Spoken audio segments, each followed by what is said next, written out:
You don't have to change a single thing. You don't have to try. You don't have to try. You don't have to try. You don't have to try.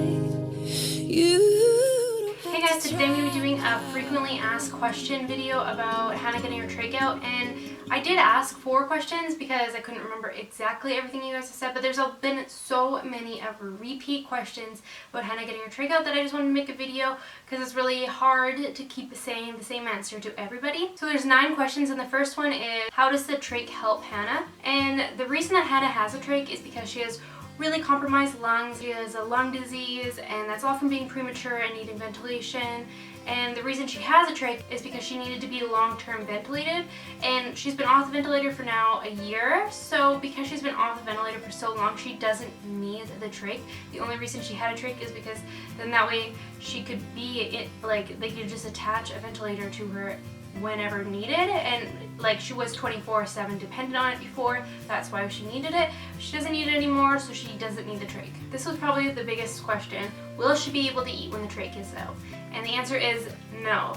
I'm gonna make a whole video on Hannah eating because it's such a big thing, and I've explained it in videos before, and like we have like a feeding plan video, but we have a lot more people following us now that haven't watched those videos, so I'm just gonna make a whole new video after this explaining to you exactly about her feeding. But the answer is no. The feeding is because she has oral version, and having a trach has nothing to do with that. She had oral version long before she even had a trach.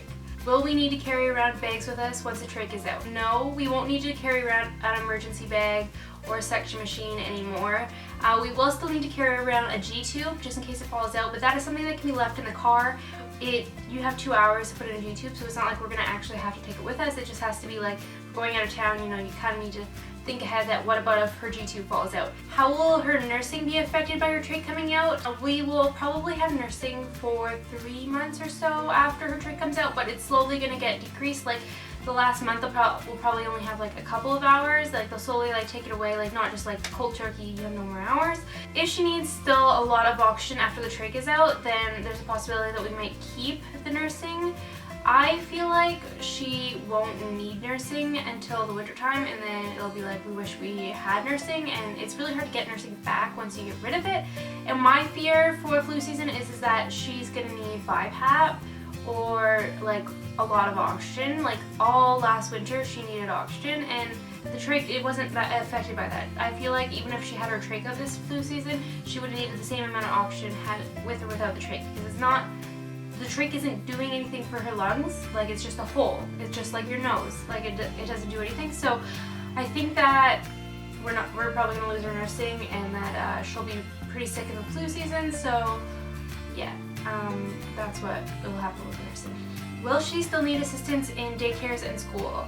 We met with somebody about daycare, and she's supposed to have an extra person. I don't know if she needs to have an extra person, because the only thing that is different is that she's a little bit less verbal, which she still communicates really well.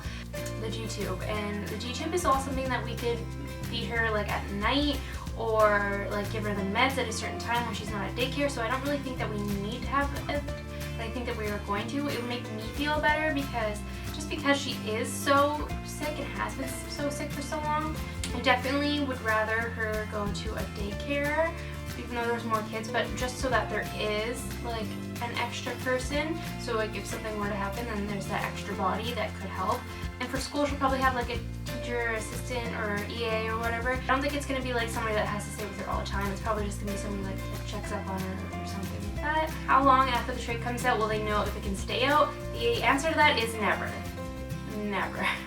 So they're gonna put a cap on, and they'll leave that on for like 24 hours or something, and if she doesn't desat, she sleeps fine, she's awake fine, and the cap will make it so that you can't breathe in or out of the trach, so that it's like you have to breathe in and out of your nose, which is pretty much like you don't have trach. So then if she passes that, they'll take out the trach, and then, you know, she freaks out like and needs the trach back in, they put the trach back in. She could go months, years before she could need a trach again. Like there's never a for sure. I've seen in the ICU, like I think he was 12, get retrached. So like you really just don't know, and like one cold could actually really hurt her lungs, because she has I can't remember what it's called right now, but they're like, it's pretty much all like damaged, a lot of damaged lung tissue. And it's just like barely like holding on, and it's already like really fragile. And then say she gets pneumonia, and then like a bunch of those pockets close, and now her lung capacity is much smaller, and then she might need a trach because she needs to be more ventilated and things like that. I'm hoping we can stay away from a trach from now on though, and just go to like a CPAP or a BiPAP. This might not be the end of her journey, even if she gets it out. I am keeping an open mind for that, so then that way it's like, you know, I'm not expecting it to be all rainbows and butterflies, even when it might not be. How long is the recovery for getting a trach out? There isn't a recovery because the stoma she's had for 3 years. 3 years, right? Yeah, 3 years. So all they do is they take out the tube like how I do it in the trach change, and then instead of putting one in, you just don't put one back in. And then so there's a hole, and that hole can stay open for years. And I've seen a little boy who had a trach out for a year and had it was probably like the same age as Hannah is now. And he definitely still had a stoma, and it was pretty open, and they were waiting for over a year before they wanted to close it.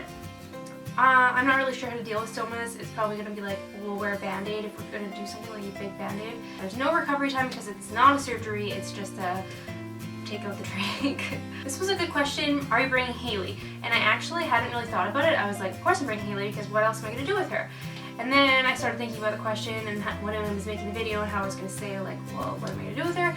Then I found a different option, and one of my friends is going to watch her and while my mom's at work, and then that way I could just spend the whole time with Hannah, which is really amazing. I wouldn't want to do this, like, it's really stressful to find a sitter for when I'm in the hospital with Hannah, especially like short notice. This is like pretty far notice to get a babysitter, so that's a bonus. And then like, because my mom doesn't work at the same time as me, it's not like my sitter can just watch Hailey when my mom's at work. It doesn't work like that.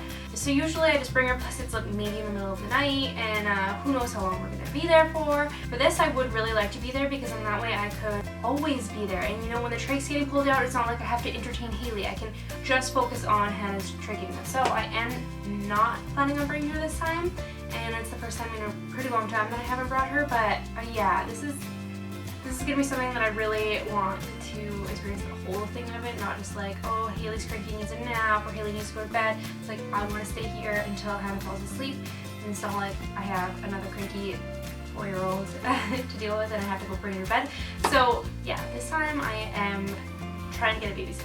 And the last question is, how will you celebrate? And before I even answer this, let me know how you would celebrate, because I never really thought about that, and it's not like, you didn't even have a birthday party, so it's not like I would have a party. I know how I will celebrate. I'm going to celebrate by getting rid of all of her medical equipment and reorganizing her room. And I'm going to be very happy about that. And yeah, I'm going to be really happy. You have no idea how much this little plastic tube, if you've seen the amount of supplies that come in monthly, there's stuff that like just never leaves her house. Like, she has so many cubes in her room that are all full, and then the back of her door is full of stuff.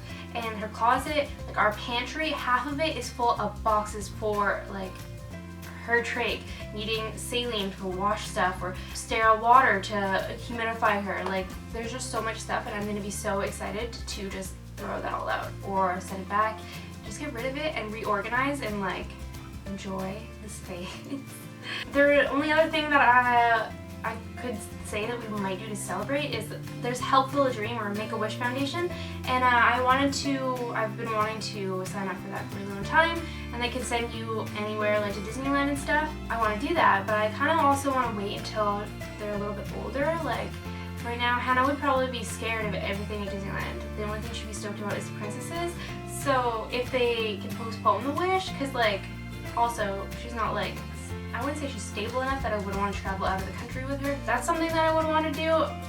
I was also recently talking to somebody about if we won the lottery, what I would do. Apparently, there's some kind of like programs for feeding where you can go and it's like really intense like therapy or whatever. I don't know if this is true or not, but that might be something that I want to look into, but this isn't really to celebrate now. This is just for the Make-A-Wish, because it's hard work getting someone to eat, and it's going to take years. I don't know, if these places actually exist and actually know what they're doing, then I think we would pick that over going to Disneyland. But I only watched like this YouTube video of it, and it was like 30 minutes longer than that, actually, I'm pretty sure.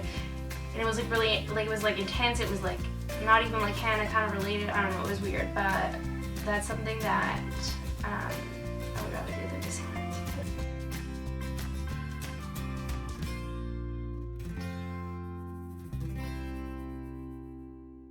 Anyways, that's it for this video. Let me know if you think I should do another Q&A soon-ish of just like this kind of stuff. And yeah, if you like this video, please give it a thumbs up. I hope I answered some of your guys' questions and you kind of understand a little bit more now what we're going through. And I will see you in our next video. Bye.